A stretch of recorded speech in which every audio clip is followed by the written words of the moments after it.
Okay na? Hello mga friends! Welcome to Typees at Here's a Dream Channel. Ito kasi yung vlog namin na to. Yung vlog namin dito sa cemetery. Na-vlog na namin dito before itong lugar na to. Kung saan nakalibing ang parents ko. Pero ngayon, first time namin i-vlog kasi yung huling namatay sa amin yung nanay ko, 2022. Yung nanay ko kasi 2017 eh. Nakakawit ka ba, ma'am? Hindi. Nakatakya. Tawag dito. First time namin pumunta dito. Nakakalungkot kasi mga friends. Sumama ka tayo. Nakakalungkot baka friends kasi dati pag pumunta kami dito, sa tatay ko, nakalibing pa lang. Kaya ako nga kasama mo eh. Dami namin, halos lahat ng kapatid ko nandito dito. Kasama nanay ko siya. Parang ginagawa lang, nakakompleto kami dito nung buhay pa nanay ko. Nakakompleto kami pagpunta dito, pati mga apo ang dami. Ngayon, nakakalungkot kasi noong 2022, so 3 years na namatay ang nanay ko.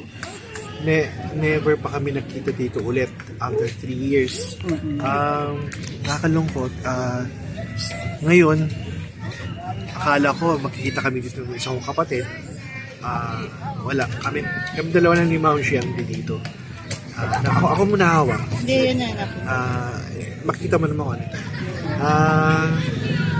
Ito, nandito nanay tatay ko. Tinubuhan ng damo. Yung mga damo naman, bearable. Kasi parang hindi naman tumataas yung mga damo dito. Yung mga lumalapit ka dito kanina para linisin. Kaya lang, hindi na dapat before kami pumunta. Hindi naman namin set up dito. Pero kami ni Ma'am Shi, hindi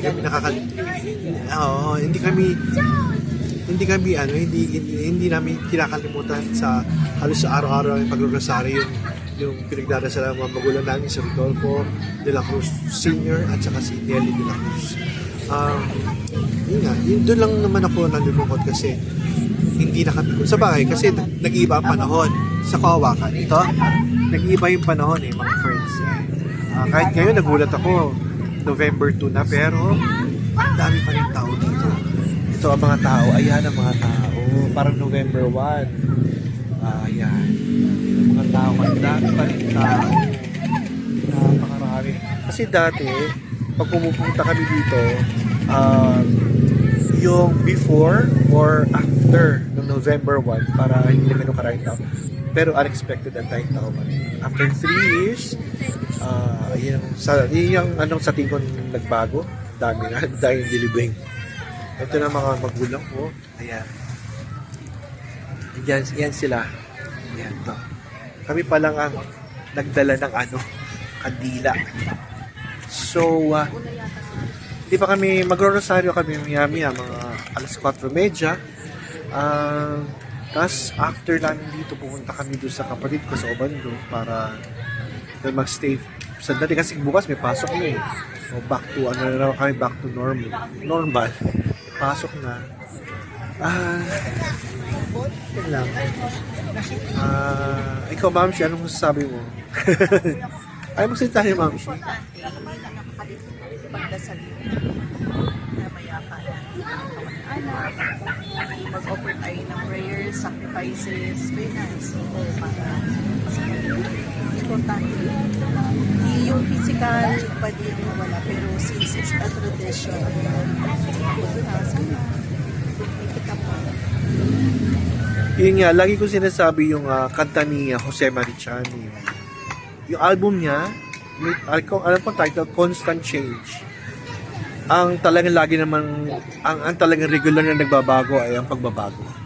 Lagi nagbabago. Mukha ngayon, ang nakakita kong pagbabago, ngayon, dalawa na lang kami ni Ma'am Shi dito. Wala na yung mga dating dumadalaw. Sana napagdarasal na special ng rosaryo mga magulang namin. Kasi makakatulong ito para sa kaluluwa nila. So, ito na. Sana next year